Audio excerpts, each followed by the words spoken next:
Hello! Welcome back sa ating YouTube channel. This is Gabby's Vlog. For our today's video tungkol sa concert in Hong Kong at sino yung artist mami. But subscribe now to our YouTube channel. Gusto mag-likes, shares, and comments, and views. Aabuti ng 500 stories sa sipon ko. I-support natin sa ating social media account for our latest vlog for today. 344 episode 344 entitled Richard Poon Meets the Legend Dabergas. Here's our vlog.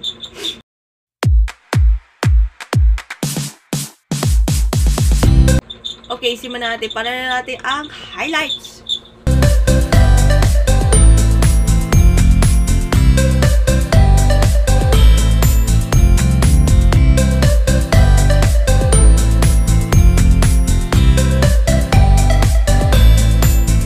Okay, eto na. Last Sunday, kahit tapos na Independence Day, kasi June 12 ang actual.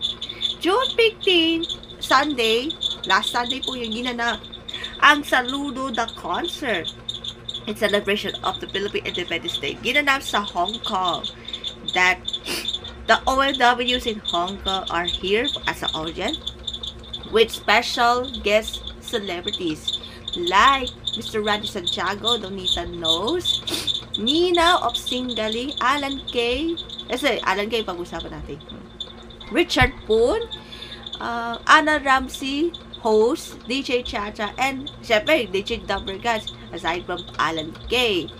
Then, Jose Manalo, Wally Bayola, Karen Einstrong, and, of course, Bossing Big Soto. O, Alan Kay, kasali ka pa rin sa Itbulaga.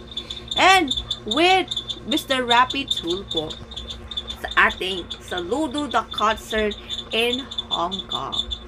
Usapan natin kay Richard Poon.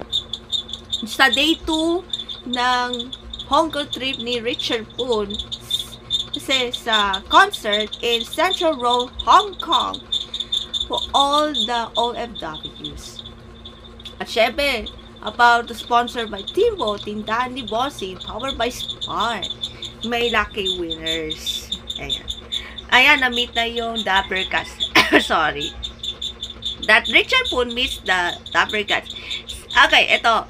Kasi na-meet kay Richard Poon si Jose Manalo. May nausap kasi tungkol sa congratulations. Huwag kumausapan yung mga issues, yung mga ganyan. Plus, yung hindi ba nakausap like Wally Bayola, Alan Kay, Karen Einstrong, and of course si Bossy Big Soto. Hayalala lang daw. But congratulations sa mga nakapunta na sa Hong Kong! Yes! Yes! Hong Kong power! Yan, Hong Kong, yes. That Richard Poon is success for 2 days in Hong Kong. Na day 1, yung Philippine Independence Day Charity Ball. At Hong Kong yan, at day 2, Saludo the Concert. So, as of na moment, nagbalik Pinas na si Richard Poon after Hong Kong trip na medyo para 5 days lang siya. And, for Bossing, sana ma-meet na. Na-meet na siya last Sunday. And hopefully, Richard to talk the other Dabergas coming soon. Kaya na-meet na yung apat at saka si Jose. Kay Richard po, we love you! Salamat! And congrats to all the OFWs in Hong Kong. Congrats and saludo. Pamor! Yan po for our latest vlog. See you on Sunday. Bye! God bless!